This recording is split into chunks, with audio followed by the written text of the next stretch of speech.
Pela graça do nosso Senhor Jesus Cristo, nós estamos dando continuidade à exposição do Evangelho de João, estamos meditando no capítulo 6, e hoje estaremos caminhando pelos versículos 51 ao 59. Esse capítulo 6 é seguramente um dos capítulos essenciais da fé cristã, é um dos capítulos que expõe com muita profundidade a pessoa e a obra do nosso Senhor Jesus Cristo, e é um capítulo que nos enche de gozo, de alegria, de frescor, de motivação pelo Senhor, pela sua obra, né?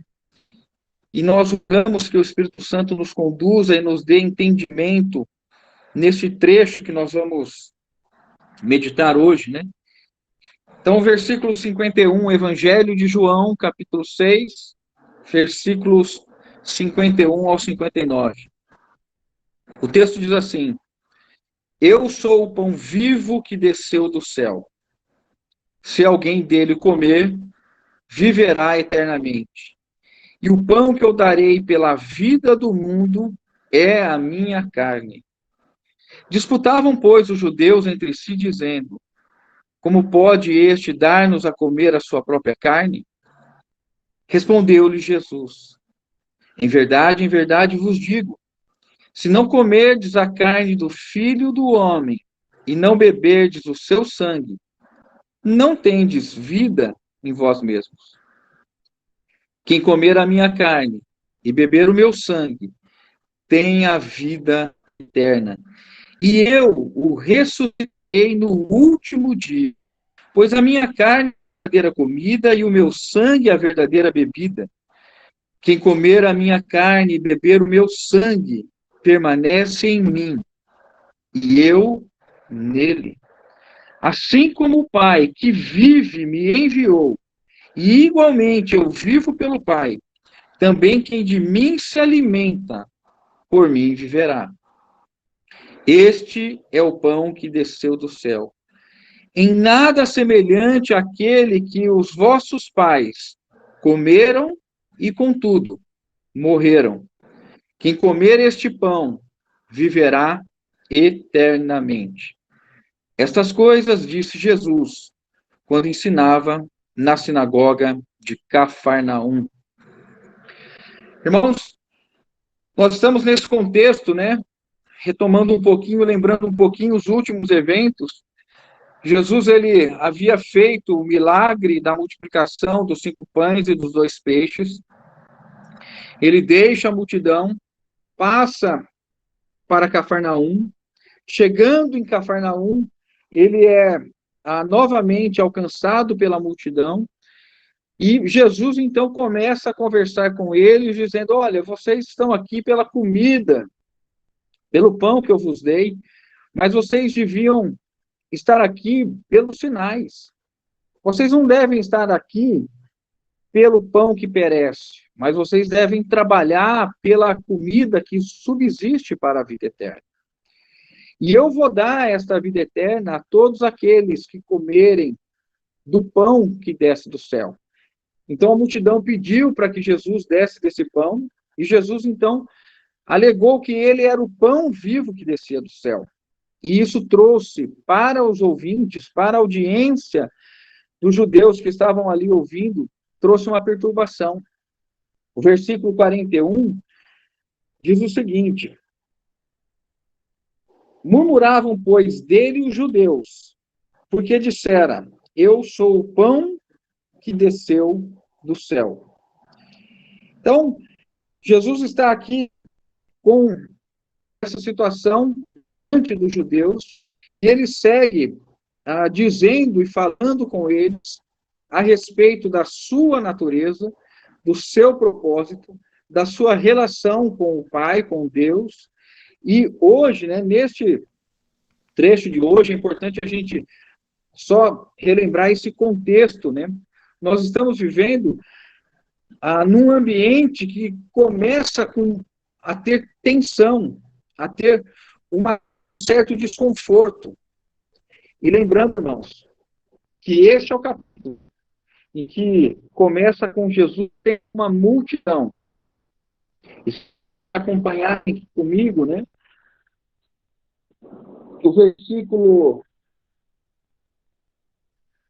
66 diz assim, do mesmo capítulo 6. À vista disso, muitos dos seus discípulos o abandonaram e já não andavam com ele. Notem que o capítulo começa com a multidão indo atrás de Jesus. Jesus, quando se diz a respeito, se diz ser, começa a dizer que eles estavam ali, não porque eles tinham visto quem era o doador dos pães, mas porque eles estavam se alegrando e se satisfazendo somente com a benécia recebida, com o pão que alimenta o corpo físico, mas eles não estavam estimulados, eles não estavam ansiosos em saber mais a respeito de quem era este homem, ou quem era este homem tão poderoso para alimentar uma multidão incontável, uma multidão que jamais poderia ser alimentada com 5 pães e 2 peixes. E Jesus, então, quando ele começa a dizer, olha, vocês estão aqui porque interessa receber o pão natural, os benefícios que eu posso dar, a multidão começa a se sentir desconfortável quando Jesus ingressa, ainda que falando em extremo amor, porque Jesus quer atraí-los, mas Jesus precisa sempre falar a verdade em amor, e isso nos ensina muito, irmãos. Nós, como igreja, coluna e base da verdade, nós devemos sempre, sempre falar o evangelho, que é a verdade de Deus em amor. Jamais nós podemos negligenciar a verdade por um sentimentalismo de poupar. Claro que nós precisamos ter sabedoria, não é? Nós precisamos ter entendimento com quem nós falamos, em que ocasião nós falamos, o contexto dessa pessoa, mas a verdade jamais pode ser negligenciada por causa de um sentimentalismo nosso, de um senso de preservação da pessoa. E nós vemos na conversa, no diálogo de Jesus com as pessoas, ele, por causa do seu amor para resgatar o homem, ele sempre fala a verdade. Então, nesse cenário que eu queria, juntamente com os irmãos, que nós nos colocássemos um pouco, surge essa tensão, aquilo que seria, estava um momento maravilhoso, né? Todo mundo alimentado, a multidão alimentada, Jesus satisfazendo todo mundo, e quando ele fala a respeito disso, e começa a caminhar no sentido de mostrar a condição daqueles que estavam, trabalhem pela comida que não perece, mas que subsiste para a vida eterna, não estejam aqui buscando somente uma satisfação terrena, temporal, limitada, mas olhem para a eternidade, que é o que estou propondo a vocês. E quando ele fala que ele é o pão que desceu do céu, começou a murmuração, e Jesus, então, segue nesse diálogo, insistindo com eles a respeito disso, e ele retoma, como nós falamos aqui, a partir do versículo 51. Eu sou o pão vivo que desceu do céu. Se alguém dele comer, viverá eternamente. E o pão que eu darei pela vida do mundo é a minha carne. Jesus mostra, irmãos, e reafirma aqui inicialmente, que ele é este pão que tem uma origem celeste. Jesus está dizendo que a salvação para os homens não está na terra. Jesus afirma que a salvação que os homens precisam não se encontra em nenhum item da criação, não está em nenhum elemento da criação, nem aquilo que os homens podem produzir. Eu sou o pão vivo que desceu do céu. Jesus está colocando a eles novamente, reforçando que ele é sim o pão que desceu, que ele difere do maná dado por Moisés, porque o maná pôde providenciar somente um alimento terreno, temporário, um alimento que sustentava apenas o corpo físico e que mantinha somente a vida biológica. Mas Jesus agora está dizendo o seguinte: eu desci do céu, a minha origem é celeste, a minha origem é divina. Eu sou aquele que foi tido, eu sou o Messias, no qual todas as profecias se cumprem. E eu estou hoje diante de vocês, dizendo que há um propósito pelo qual eu estou encarnado, manifestando a vontade do Pai. Eu vim para dar a vida ao mundo. Em outras palavras, Jesus está dizendo: eu vim para salvar o homem, eu vim para salvar a humanidade. E que eu tenho para dar a vocês é uma comida que está na minha carne, ou que é a minha carne. O que Jesus está falando? Olhemos de novo aqui o versículo 51. Eu sou o pão vivo que desceu do céu. Se alguém dele comer, viverá eternamente. Após mostrar a natureza, a essência, a origem do pão, se referindo a ele mesmo, Jesus acrescenta uma condição. Sim, eu me darei pela verdade. Eu me darei pelos homens. Eu me entregarei pelo mundo. Mas há uma condição. Se alguém dele comer, o pão desceu do céu. O pão está entregue aos homens. O pão foi colocado diante dos homens. Ou estaria, né? Evidentemente, ele está falando aqui no evento próximo, que seria a sua morte e a sua ressurreição. Jesus está colocando para eles que, uma vez que o pão, que o Pai amou o mundo de tal maneira que deu o seu Filho unigênito para que todo aquele que nele crê não pereça, mas tenha a vida eterna, e este Filho é o pão, e este pão está sendo dado para ser comido. Jesus estabelece uma condição para que o pão surta efeito, para que o pão gere o efeito pretendido. Se alguém comer deste pão, é uma condicionante, viverá eternamente. Então, Jesus está trazendo uma conversa, um diálogo que até então eles não haviam tido com Moisés e nem com Maná. Jesus está prometendo vida eterna, vida que não acaba, vida que não se encerra, vida que não termina, uma vida que extrapola a existência humana. Os 80, 90, 100, 120 anos humana. Está dizendo que é uma vida que vai além daquilo que é normalmente concebido pelo homem. Jesus fala de vida eterna. E esse é um trecho, irmãos, que na leitura os irmãos viram o quanto Jesus enfatiza a vida eterna, a vida. Eu vim para que vocês tenham vida.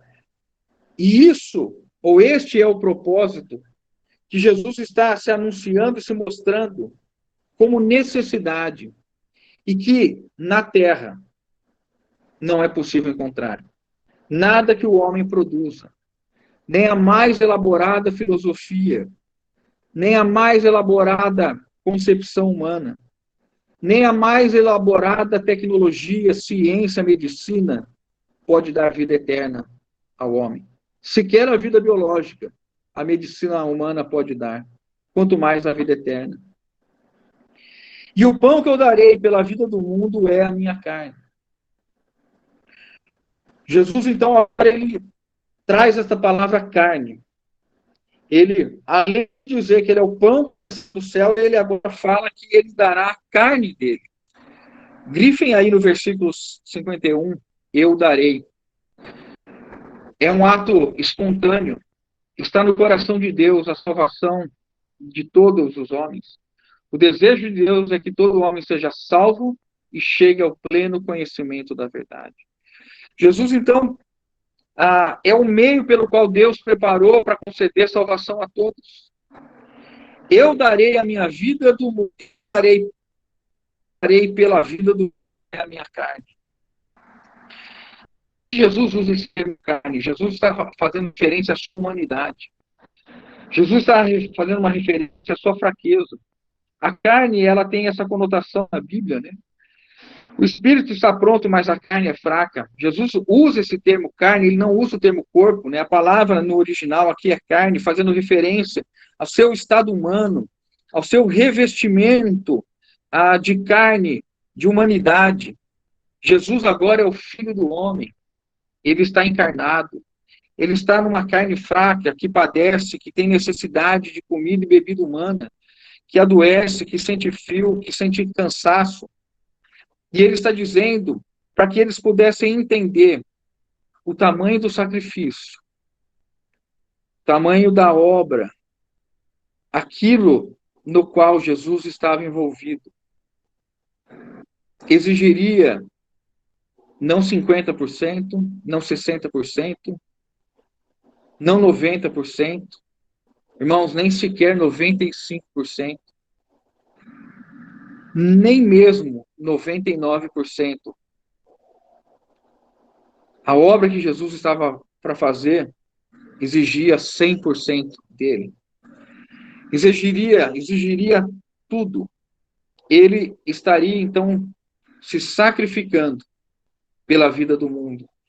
Ele estaria se dando a sua carne, a sua humanidade. Ele está dizendo, eu vou voluntariamente morrer para que vocês possam ter acesso à vida. Vejam que o versículo 52 agrava a situação. Disputavam, pois, os judeus entre si, dizendo, como pode este dar-nos a comer a sua própria carne? A palavra que disputavam, na verdade, ela é uma palavra na língua original que implica em guerra, em combate, ou numa situação de de extremo embate. Então, já havia, quando Jesus já disse que era o pão vivo, eles já começaram a murmurar, já começaram a questionar, mas agora quando ele fala que ele daria a sua carne, que ele entregaria a sua carne, isso gera entre eles uma contenda tamanha. Eles se dividem. E vejam, irmãos, como isso é significativo. Porque eles estavam discutindo e debatendo a respeito da palavra de Deus. Eles estavam ouvindo da boca do Verbo vivo. E eles estavam, em vez de acolher a palavra divina, que é a única atitude que nós podemos ter, acolher com mais firmeza as verdades ouvidas. Não é isso que nos é dito? Quando nós estamos diante da palavra, e eles estavam diante do Verbo divino, do Verbo vivo, eles começaram a debater a palavra de Deus. A palavra de Deus não é para ser debatida pelos homens. A palavra de Deus não é para ser examinada no sentido de aprovar ou desaprovar. A palavra de Deus, ela é vida, ela é viva, ela é espírito, ela é a verdade e ela somente pode ser crida. A única atitude que nós temos diante da palavra de Deus é crer. E estes judeus começaram a se dividir, a se partilizar, a tomar, a formar um grupo de concorda ou não concorda, como será. Vejam que eles questionam a maneira como pode este dar-nos a comer a sua própria carne. É muito provável, irmãos, que eles não estavam aqui entendendo que Jesus estava dizendo a respeito da sua própria carne. Eles estavam indignados porque dizer que eles deveriam tomar a sua própria carne era algo que soava como uma ofensa. Já na lei de Moisés, eles eram proibidos de tomar da carne e do sangue. Primeiro que o sangue era o lugar onde representava a vida. E nem mesmo a carne sufocada do sangue poderia ser comida. E Jesus agora está dizendo, ao contrário do que fora dito na lei, que eles deveriam, que ele daria a sua carne. Aquilo soou para eles como uma ofensa tamanha.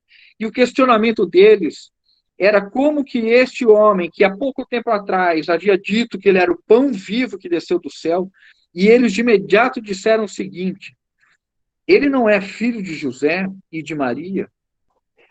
Eles então ficam indignados, eles não aceitam as palavras do Filho de Deus, mesmo tendo visto um milagre gigantesco como haviam visto. Eles estão agora trazendo de novo todo o conceito da velha aliança e tentando colocar em odres velhos o vinho novo. Eles estão escandalizados, eles estão indignados. Como que este Galileu quer agora dizer que nós devemos receber a sua carne para ter vida eterna? Irmãos, que isso nos deu um importante exemplo. A palavra de Deus, para nós, sempre deve ser acolhida. Há uma diferença entre a palavra de Deus e a exposição da palavra. Quando um homem, quando um profeta, quando alguém que se propõe a falar por Deus, este homem precisa ser julgado. A palavra de Deus, não. A Santa Escritura, nunca. Ela deve ser acolhida. Mas uma exposição, uma explicação precisa ser julgada. Precisa do discernimento de quem ouve e conferir na Sagrada Escritura se aquilo que está sendo dito confere realmente. Mas eles estavam diante do Verbo vivo e eles se dividiram por causa da palavra de Deus.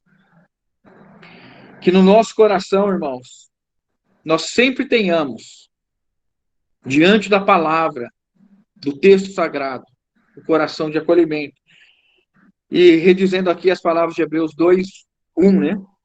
Acolher com mansidão, acolher com firmeza, né? Com o coração aberto às verdades ouvidas, a palavra de Deus. O versículo 53, Jesus, então, se os irmãos olharem novamente para o texto, Jesus está dizendo o seguinte: Jesus olha a incredulidade deles, né? Porque eles estão perguntando como pode. Irmãos, você já perguntou para Deus como pode? Como que ele pode fazer isso? Como será tal situação? Como se dará aquele evento? Como se dará essa circunstância? Como pode este dar-nos? Nós, às vezes, discutimos e consideramos na nossa vida como isso vai acontecer, como que Deus vai cumprir essa promessa, como que Deus estará comigo todos os dias. E quando Jesus olha essa incredulidade deles, externada nesta frase, como pode dar-nos? Jesus responde dessa maneira. 53, respondeu-lhe Jesus: em verdade vos digo, né? Todas as vezes que Jesus usa em verdade, ele está fazendo um grande destaque, ele está usando um grande sublinhado, Jesus está chamando a atenção, enfatizando: se não comerdes a carne do Filho do Homem e não beberdes o seu sangue, não tendes vida em vós mesmos. Vejam que, ao contrário do que nós poderíamos imaginar, Jesus está atraindo e chamando-os à verdade do Evangelho. Que o homem não tem vida em si mesmo. Que o homem não tem a vida eterna em si mesmo. Que o homem não tem condição de viver eternamente. Mas que ao homem está dado morrer uma única vez, e após isso vem o juízo. É o texto de Hebreus 9. Pois ao homem é dado morrer uma única vez, e depois disso vem o juízo. Se não comerdes da carne do Filho do Homem, não beberdes o seu sangue, não tendes vida em vós mesmos. Eu estou disposto a me entregar, porque há em mim vida, há em mim poder que veio do céu para fazer com que um homem mortal que se encontra morto em seus delitos e pecados, agora viva diante do pão que desceu do céu. Mas para isso você precisa comer a minha carne e beber o meu sangue. Quem comer a minha carne e beber o meu sangue tem vida eterna. Novamente, irmãos, ainda que nós estejamos em qualquer momento da nossa vida sendo indagados, sendo questionados, sendo até mesmo desacreditado na pregação do evangelho, o nosso coração deve ser de amor pelas pessoas, até o ponto que elas abertamente rejeitem o evangelho e rejeitem a obra de Jesus. Os irmãos lembram de Atos, capítulo 17, se eu não me engano, quando Paulo chega em Atenas e diz assim que o espírito dele se revoltava contra toda idolatria.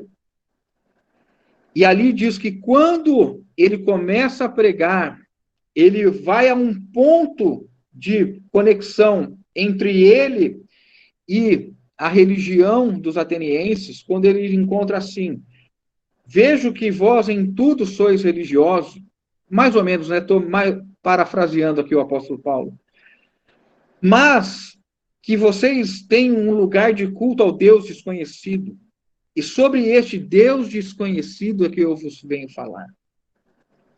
O seu espírito se revoltava contra a idolatria, mas ele era cheio de amor no seu falar para atrair as pessoas. Se nós seremos perseguidos, se nós seremos maltratados, se nós seremos desprezados, nós devemos continuar com amor à pregação do evangelho. Mas nós temos um caminho, irmãos, que não pode fugir do caminho estabelecido pelo nosso Senhor. Nós devemos seguir o ensino que Jesus nos deu, dizendo a todos os homens que eles precisam da carne e do sangue de Jesus. A pregação consiste em nós anunciarmos de fato que Jesus morreu e se deu, porque no homem não há vida, e que o homem está destinado a morrer, a terminar a sua jornada terrena, a concluir os seus dias de humanidade. E se ele, durante esse período, a única oportunidade que lhe é dada é nessa jornada, durante a sua vida humana, de comer da carne e do sangue, e o que isso significa? De crer em Jesus Cristo e nas suas palavras. Se alguém não toma este caminho de entender que é um pecador, que está destinado a perecer, e Deus amou o mundo de tal maneira que deu seu Filho unigênito, para que todo aquele que nele crê não pereça, mas tenha a vida eterna. Deus está olhando e ansiosamente buscando todos os homens. E a igreja precisa anunciar a verdade do evangelho, e a verdade do evangelho consiste que todos estão debaixo da ira de Deus e estão condenados, conforme o capítulo 3 de João. E a maneira que nós vamos falar isso é a verdade em amor, tendo sabedoria, discernimento, momento, quem é a pessoa, mas na formação dos discípulos, né? Como também é dito em Mateus 28, ide pregai o evangelho, batizando-os em nome do Pai, do Filho e do Espírito Santo, ensinando-os a guardar todas as coisas que vos tenho dado. Então, a igreja tem a comissão de falar às pessoas que elas precisam comer e beber do sangue de Jesus. Comer a sua carne e beber o seu sangue. Muitos irmãos, compete ao Senhor julgar o coração, mas a nós discernirmos o teor da pregação. Eles não apresentam mais a carne e o sangue de Jesus. Eles falam de um Jesus que veio atender somente às necessidades da vida humana. Um Jesus que resolve os seus problemas, um Jesus que estabelece uma vida tranquila, um Jesus que faz você mudar de camada social, um Jesus que faz você alcançar status e reconhecimento humano. Enquanto Jesus diz, quem não comer da minha carne e não beber do meu sangue, não tem vida em si mesmo. A questão é o quanto nós estamos comprometidos com a verdade do Evangelho para anunciar que todo homem está morto em si mesmo e que só tem uma única fonte de vida em todo o universo, capaz de dar a vida eterna, a vida divina, a vida incriada. E esta vida está em Jesus Cristo. Quando nós olhamos e assumimos esse compromisso de sermos genuínos na pregação, nós entendemos que a pregação do Evangelho começa de Deus em sentido ao homem. Nunca o Evangelho deve ser anunciado a partir do homem para Deus. Mas o Evangelho é anunciado do homem, de Deus vindo ao homem. Deus se encarnando, vindo trazer salvação. A mensagem do Evangelho implica em nós anunciarmos o livramento da condenação, da ira de Deus, do perecimento eterno. Pois todo homem é eterno, seja para a vida ou seja para a morte. E se ele não conhecer a Jesus e não receber a vida eterna, se ele morrer, será ressuscitado. E ele estará, então, será julgado no trono branco e estará eternamente morto, afastado de Deus. Por isso, o desespero. Não, vou usar uma outra palavra. Por isso, o nosso empenho, o nosso comprometimento com o amor de Jesus pelos homens, em oferecer a sua carne e seu sangue. Que as nossas pregações, que a nossa exposição do Evangelho, seja da onde nós começarmos. E não precisa ser no mesmo dia. Talvez você vá anunciando o Evangelho e conduzindo a pessoa no caminho do Senhor. Mas ela precisa, num determinado momento, ouvir que ela precisa da carne e do sangue de Jesus. O que Jesus está dizendo quando ele diz assim, que vocês não têm vidas em vocês mesmos? O homem não tem vida em si.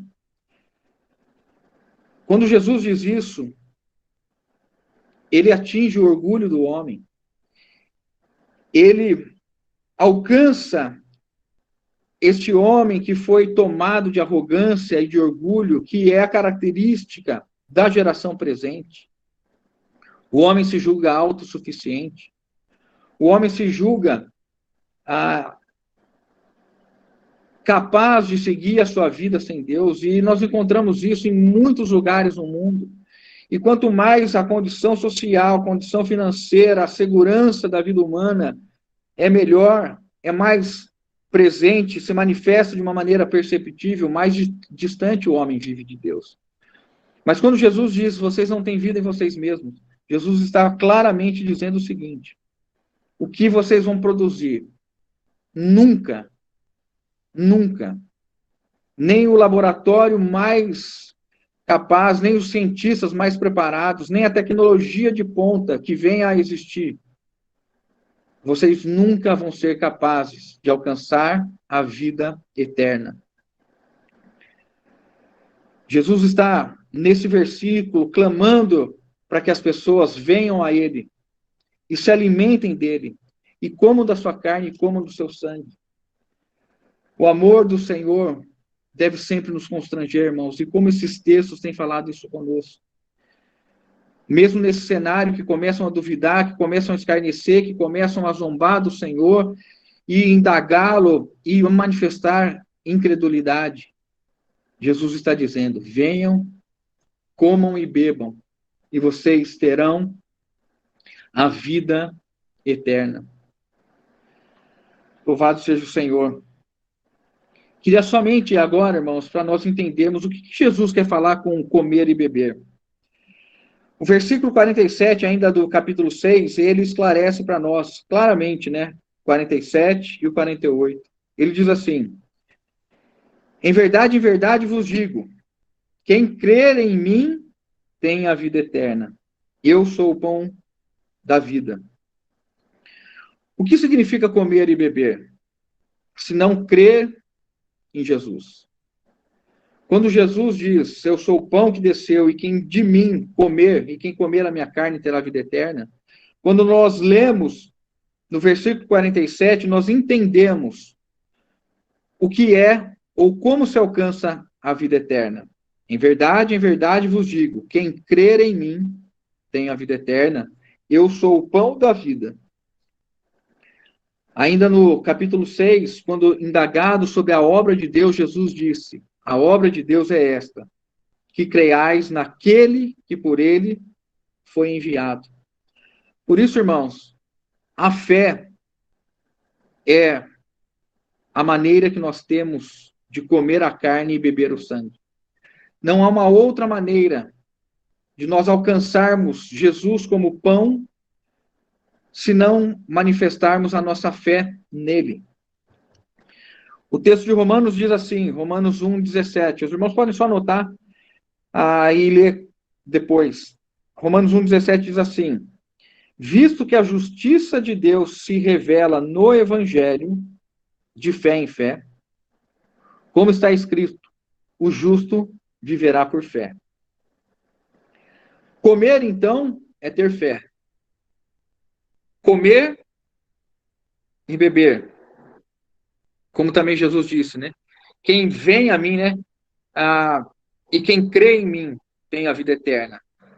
Ir ao Senhor e crer no Senhor é a mesma coisa que comer e beber. Por isso que a fé é o grande elemento da vida cristã. É o meio pelo qual as coisas de Deus, as coisas do Senhor Jesus operam em nossa vida. 2 Coríntios 5:7 reforça isso. Visto que andamos por fé e não pelo que vemos. Vejam, Paulo diz aos Romanos: o justo viverá por fé. O justo viverá de comer e beber. O justo viverá de comer a carne e beber o sangue de Jesus. É o que nós fazemos diariamente quando nós manifestamos fé nas palavras do Senhor. Visto que andamos por fé e não pelo que vemos. Nós, a igreja, irmãos, diferentemente de toda a humanidade, nós somos a comunidade da fé em Jesus. Nós somos a comunidade da fé no pão e no sangue. Nós somos a comunidade da fé na carne e no sangue. Nós cremos nós cremos absolutamente que quando nós cremos em Jesus, nós temos a vida eterna. E Jesus disse, né, nesse versículo 53, e eu ressuscitarei no último dia. O que Jesus está dizendo? Para que aquelas pessoas que estavam ouvindo, que elas não teriam de imediato a capacidade de não experimentar a morte física. Porque isso faz parte do plano de Deus. Se por um lado, depois que nós cremos em Jesus, nós já recebemos a vida eterna, nós não temos, eu vou usar essa expressão, a plenitude da vida eterna manifestada em nós. Por quê? Porque se nós morrermos hoje, nosso corpo ainda experimentará um estágio da vida eterna, que é receber ou ser revestido da incorruptibilidade.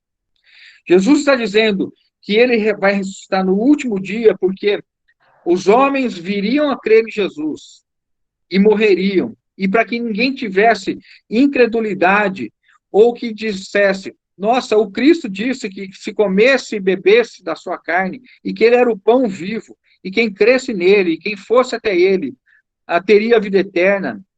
Mas essas pessoas creram em Jesus e morreram.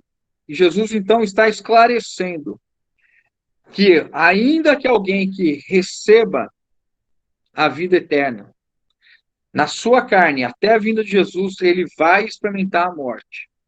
Mas Jesus garante que ele vai ressuscitar no último dia. 1 Coríntios 15, 52. Irmãos, prestem atenção aqui, né, do 52 ao 54, para nós entendermos a importância do que Jesus está dizendo e porque João, já há mais ou menos 90 anos, no ano 90, né, cerca de 60 anos após a morte de Jesus, por que João está escrevendo esse evangelho para a igreja, para as primeiras comunidades do século I, e Jesus e João, né, traz esta frase de Jesus: e eu ressuscitarei no último dia. Porque a igreja, irmãos, vive e ela mantém a esperança do Jesus ou do Senhor Jesus ressurreto, ascendido, entronizado e que virá ao toque da última trombeta buscar os mortos que dormiram no Senhor, que comeram e beberam da sua carne, que creram em Jesus e que experimentaram a morte física. No soar da última trombeta, os mortos ressuscitarão e os que estiverem vivos serão revestidos de incorruptibilidade. Vejam 1 Coríntios 15, dos 52 e 54. No momento, num abrir e fechar de olhos, ao ressoar da última trombeta, a trombeta soará, os mortos ressuscitarão, atenção aqui, irmãos, incorruptíveis, e nós seremos transformados. Quem é esse nós? Aqueles que estiverem vivos, que comeram e beberam da carne e do sangue, que creram em Jesus, que creram que Jesus é o Messias, que ele é o Filho de Deus, que ele é divino, e que crendo passaram a ter vida nele, vida eterna. Então, Paulo está dizendo, a trombeta soará, os mortos ressuscitarão incorruptíveis. E nós, aqueles que estiverem vivos, serão transformados. Quem vai ressuscitar num corpo incorruptível? Aqueles homens e mulheres que creram em Jesus. O versículo 53, porque é necessário que este corpo corruptível se revista de incorruptibilidade e que o corpo mortal se revista de imortalidade. Por isso que ainda, irmãos, Jesus está dizendo da vida eterna, mas há um estágio da vida eterna que nós vamos experimentar plenamente quando que diz respeito ao nosso corpo. A vida eterna já alcançou o nosso espírito, a vida eterna já alcançou a nossa alma, mas a vida eterna ainda não se manifestou no que diz respeito à nossa carne, ao nosso corpo. E o 54. E quanto a este corpo corruptível, e quando este corpo corruptível se revestir, olha aqui, irmãos, coisa linda, de incorruptibilidade, e o que é mortal se revestir de imortalidade. Repita aí, irmãos, comigo, se você tiver esse desejo. E o mortal se revestir de imortalidade. Então se cumprirá a palavra que está escrita. Tragada foi a morte pela vitória. Aleluia! Tragada foi a morte pela vitória. A vida eterna já está naqueles que creram no Senhor Jesus, que creem na sua palavra, que creem na sua morte, na sua ressurreição, que tomaram o caminho da cruz, que estão seguindo o Senhor por onde quer que ele vá, e se nós viermos a dormir no Senhor.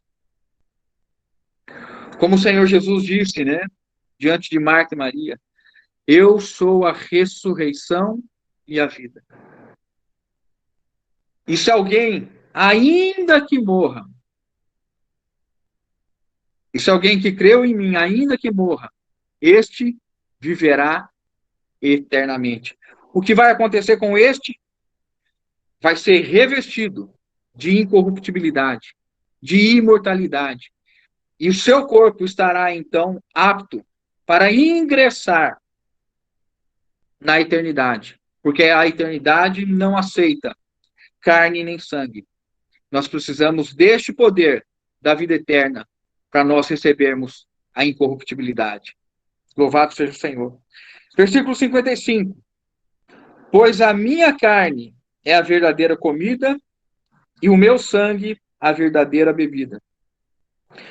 Jesus está então novamente olhando para eles e dizendo: vocês já agora estão aptos a discernir que a verdadeira comida para a alma a verdadeira comida que tira o homem da condição de ser somente um ser terreno, mas que concede ao homem a capacidade de ser alguém celestial, que é o texto que Paulo diz em 1 Coríntios 15 também, que pelo primeiro nascimento nós trouxemos o que é terrenal, agora no segundo nascimento nós trazemos aquilo que é celestial.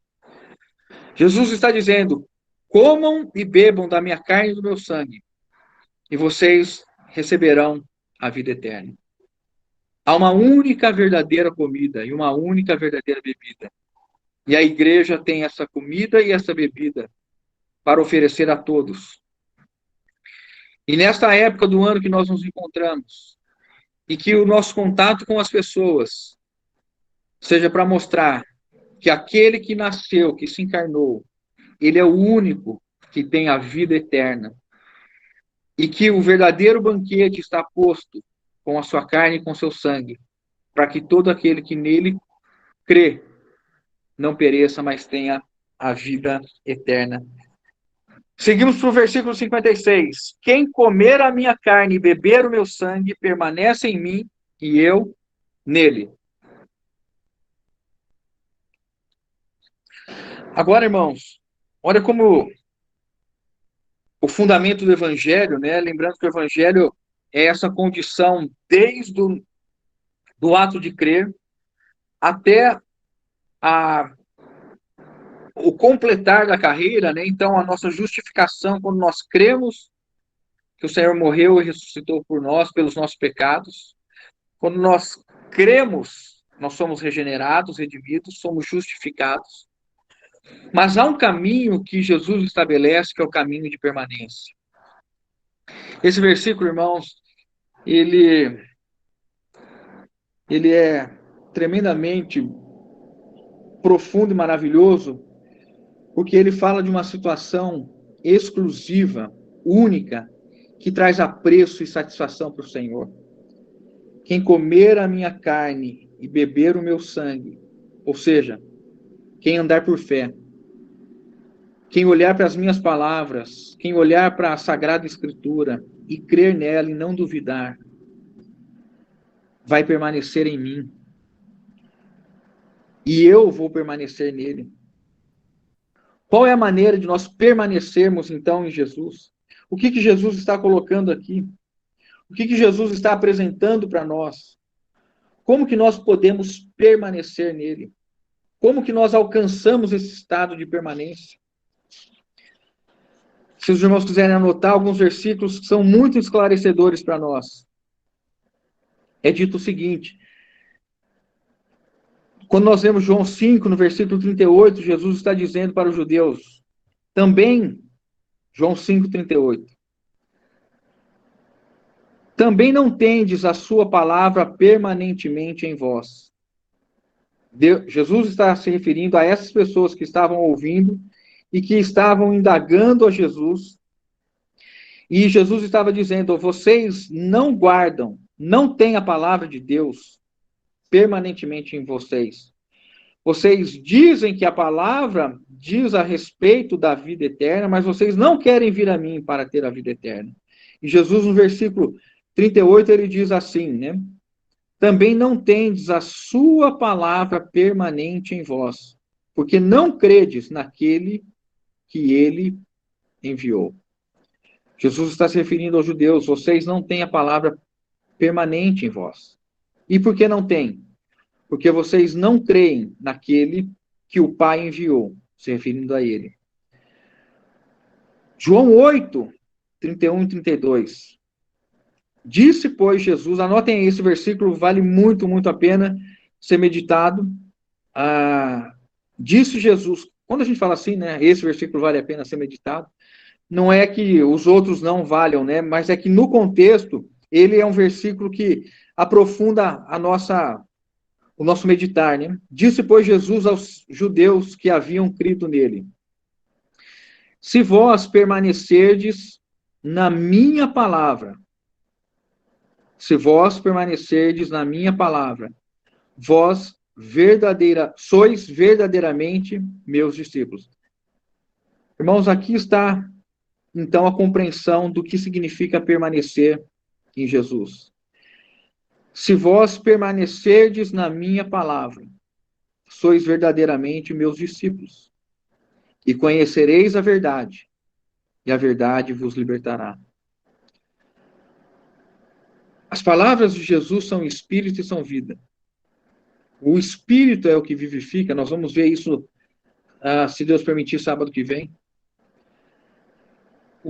Quando nós temos a palavra, que é o verbo, quando nós temos a palavra de Deus, que é vida, que é viva, que é eficaz, se nós permanecermos na palavra, se nós formos limitados, restringidos, o nosso limite de esfera, a nossa atuação, o nosso viver, o nosso proceder, aquilo que alimenta a nossa visão de mundo, aquilo que alimenta o nosso entendimento de criação, aquilo que direciona nosso entendimento a respeito de vida humana.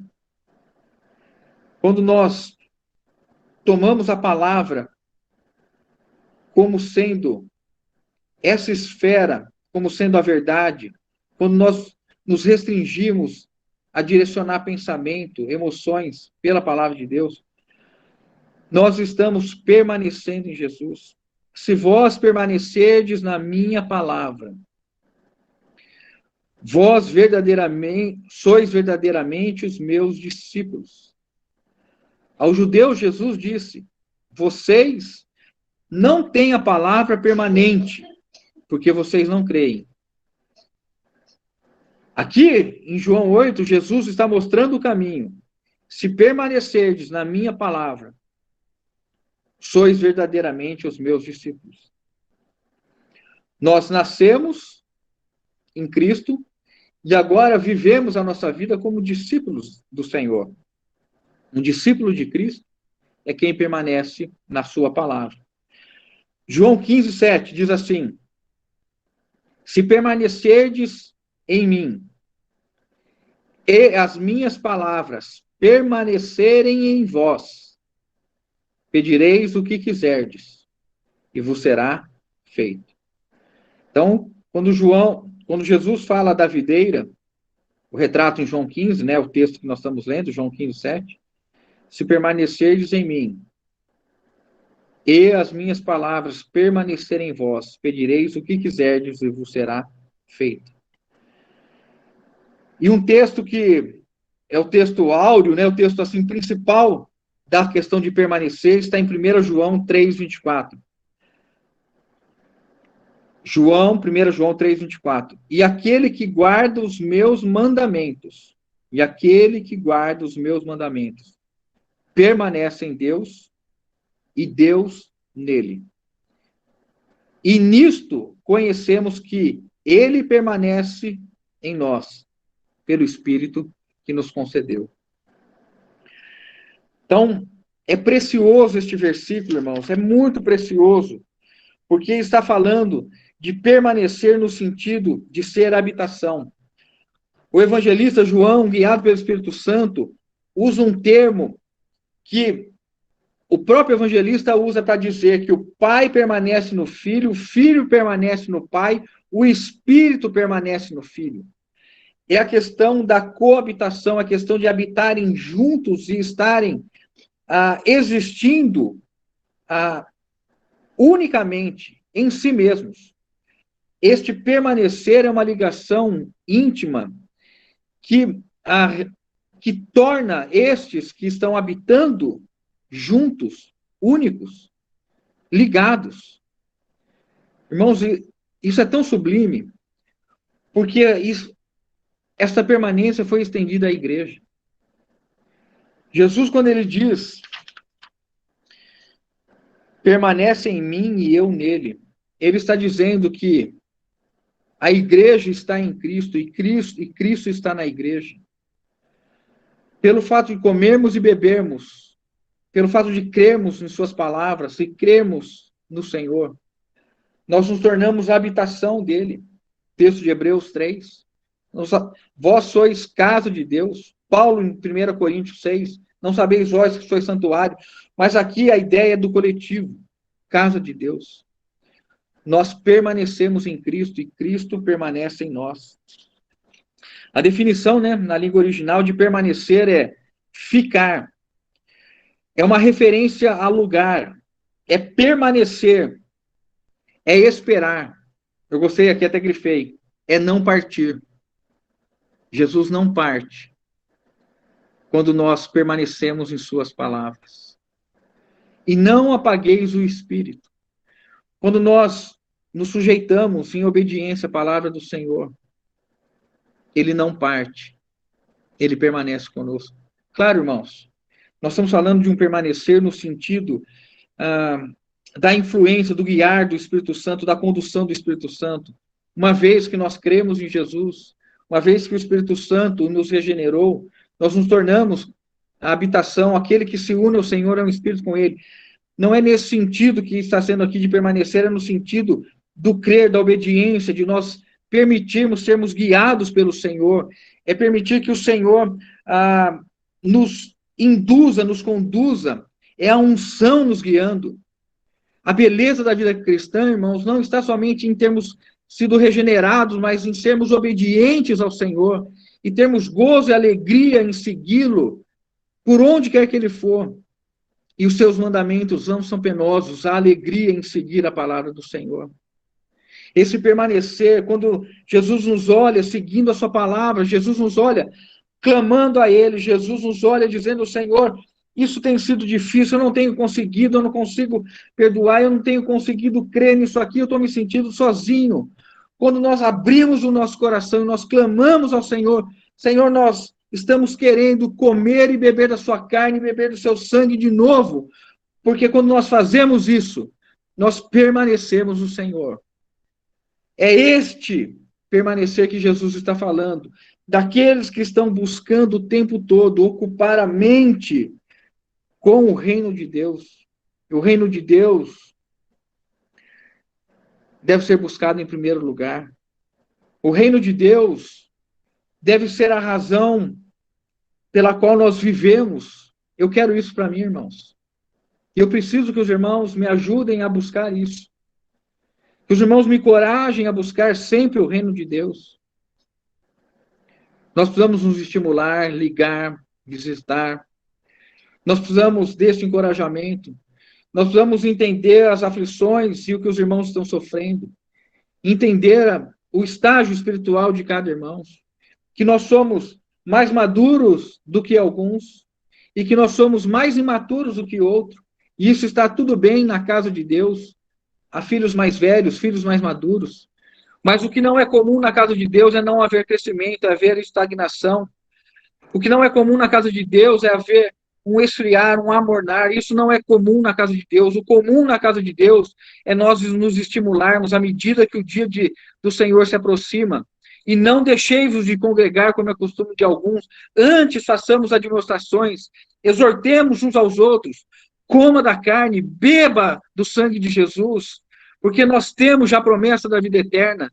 E nós já somos esses que estão guardados na sua mão. Irmãos, o que Jesus busca hoje são esses que estão olhando para a palavra do Senhor e buscando a palavra do Senhor para que ela se opere em sua vida, né?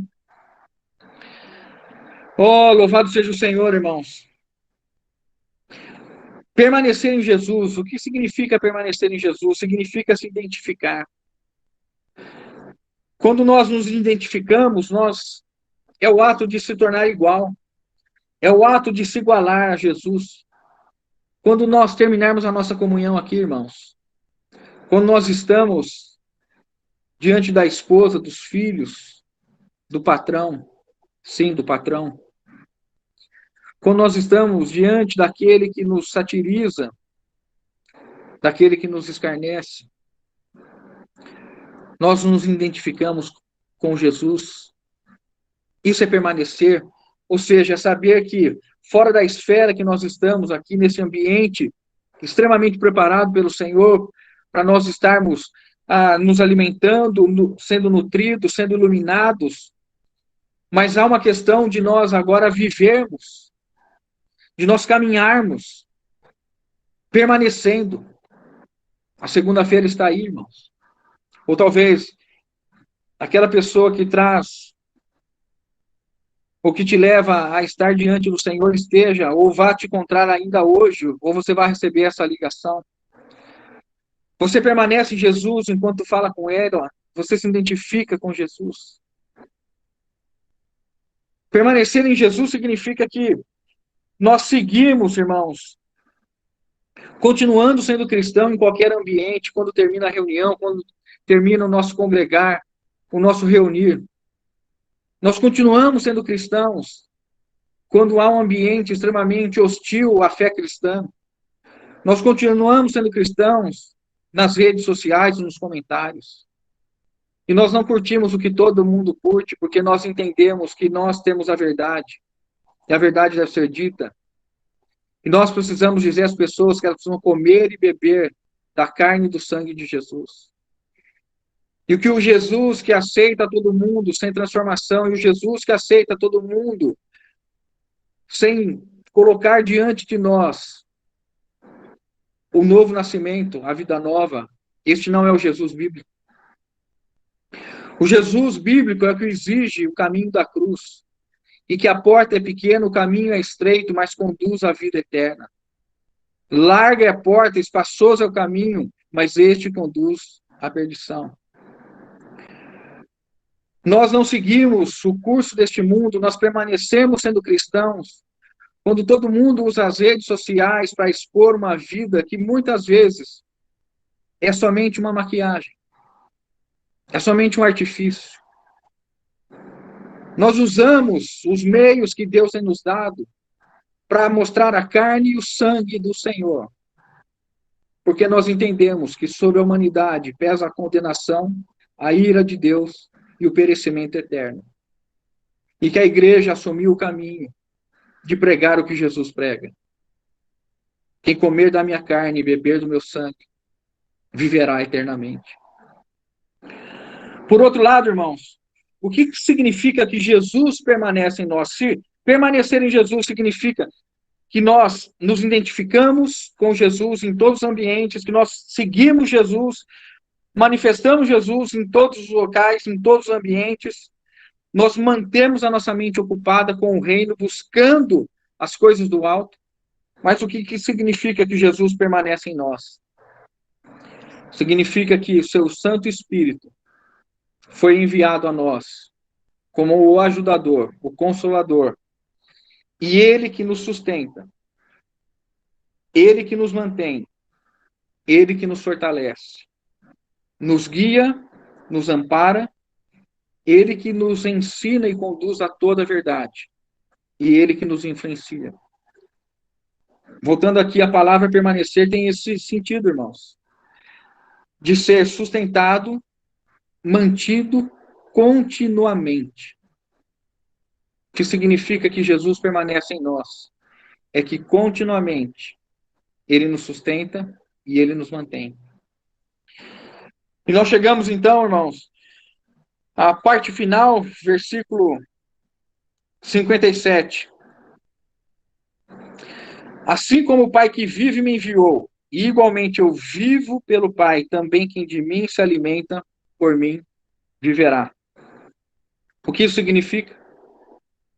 Que Jesus aqui, diante de toda a sua acusação, diante da plateia que começou a buscá-lo pela comida, que passou a murmurar quando ele disse que era o pão da vida, que começou a guerrear quando ele disse que deveriam comer da sua carne. E agora Jesus olha para eles e diz algo tremendamente maravilhoso. Assim como o Pai que vive. Jesus está aqui dizendo que Deus olha e Deus pretende não, e Deus age por meio de Jesus, concedendo vida. Porque o Pai vive, significa que o Pai é a fonte da vida. Quem pode manter Deus vivo, irmãos? Já pararam para pensar nisso? Nós sabemos que quem nos mantém vivos é o Senhor. Se o Senhor tirar o fôlego de vida, está tudo dentro da vontade do Senhor. Mas quem mantém Deus vivo. E Jesus vem dizer isso aos pretensiosos homens. Assim como o Pai que vive, o Pai tem a vida nele mesmo. E João 5:26, Jesus disse: assim como o Pai tem vida em si mesmo, ele concedeu ao Filho ter vida em si mesmo. Então vejam, mostrando, né, a triunidade do Pai, do Filho e do Espírito. O Filho tem vida eterna, porque o Pai é eterno, porque o Espírito é eterno. Os três são um único Deus, três pessoas se manifestando. E esta vida, a vida de Deus, a vida de Deus mantém Deus vivo. Eu pergunto para os irmãos, a vida de Deus, que está em Deus, que foi concedida a Jesus e que ele nos deu gratuitamente, é poderosa para nos fazer ressuscitar, irmãos? É poderosa para nos manter eternamente vivos? Lógico que sim. Por isso que Jesus diz: o Pai que vive, o Pai que é mantido por essa vida, me enviou. E igualmente eu vivo pelo Pai. Leio então essa referência, né? De João 5:26. Porque assim como o Pai tem vida em si mesmo, também concedeu ao Filho ter vida em si mesmo. E Jesus, então, ele vive nessa missão que o Pai lhe deu, de conceder vida divina, eterna e criada aos homens, que vão comer e beber dele, Jesus. Também quem de mim se alimenta, por mim viverá. Esse aqui é o ápice, irmãos. Quem de mim se alimenta, por mim viverá. O que significa, então, se alimentar, como nós vimos? É ter fé. Mas a fé é uma única vez? A fé de quando nós cremos, não. Este é um alimentar constante diário. Percebam que se nós deixamos de nos alimentar da palavra de Deus, olhe para a sua vida. Você tem vigor espiritual hoje? Você tem alegria nas coisas de Deus? Você olha com esperança a vinda do Senhor? Amanhã, o primeiro dia da semana, quando nós celebramos a gloriosa ceia do Senhor em memória dele, e anunciamos a sua morte até que ele venha, isso enche o teu coração, enche o meu coração. Irmãos, você hoje tem sido um entusiasta para as pessoas comerem e beberem de Jesus? Ou você está conformado com este século? Ou eu estou conformado com este século? E tanto faz. Ler a Bíblia ou não ler a Bíblia hoje ou amanhã? Irmãos, responda para o Senhor. Depois desse trecho da palavra de Deus. Você leu a Bíblia hoje? E não somente digo isso. Se você leu a Bíblia, mas você comeu da carne e bebeu do sangue do Senhor enquanto você lia, você leu com fé a palavra, você leu dando satisfação ao Senhor. Se nós estivermos vivendo essa vida de fé, se nós estivermos colocando a leitura da palavra de Deus como comida e bebida em nossas vidas, diariamente, sendo um compromisso inadiável, inegociável, estabeleça, irmãos, um tempo exclusivo para você ler a Bíblia todos os dias. Busca isso, irmãos. Coloca isso como algo para agradar ao Senhor. Diga até, meu Senhor, eu não consigo, já tentei várias vezes, falhei, mas eu quero te honrar, porque o Senhor, em momento algum, desistiu de mim e foi à cruz para que eu tivesse acesso à tua carne e ao teu sangue, para que eu pudesse ter, de fato, o objeto da minha fé, que é Jesus Cristo e a sua obra. Oh, amado Senhor Jesus, a igreja vive pela vida de Jesus e por causa da sua vida e para ele, permanecendo em suas palavras e o amando, colocando diante de seus olhos a ressurreição e anelando por sua vinda. Maranata, ora vem, Senhor Jesus. E o versículo, a gente termina aqui somente com a leitura desses versículos, né, encerrando o texto de hoje. Versículo 58. Este é o pão que desceu do céu, em nada semelhante àquele que os vossos pais comeram e contudo morreram. Quem comer este pão viverá eternamente. Essas coisas disse Jesus quando ensinava na sinagoga de Cafarnaum. Então, em algum momento, quando Jesus saiu do lugar onde ele fez os milagres dos pães, atravessou, andando pelas águas, o mar da Galileia, né, o mar de Tiberíades. Quando ele chega em Cafarnaum, em algum momento, né, ele é alcançado pelas pessoas, pela multidão.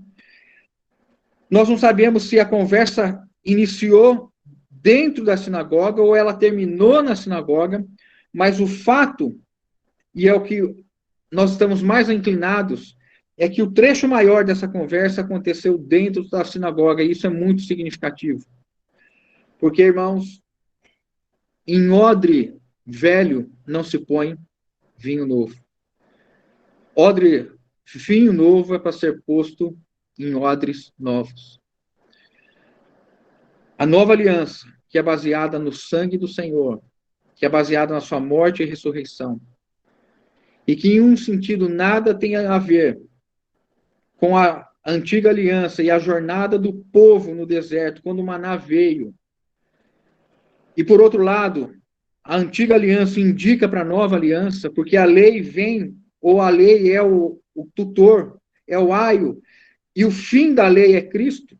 Né? Então, a antiga aliança veio conduzindo os judeus para que eles chegassem neste momento e pudessem olhar para o Verbo vivo, o pão que desceu do céu, e entender que Jesus agora estava de um modo que os pais deles não alcançaram a vida eterna comendo maná, que ele estava, sim, agora na nova aliança, dando oportunidade a toda a carne, como diz Joel, que o Espírito seria derramado sobre toda a carne, e que toda a carne agora teria condição de ser habitação, de permanecer no Deus triuno.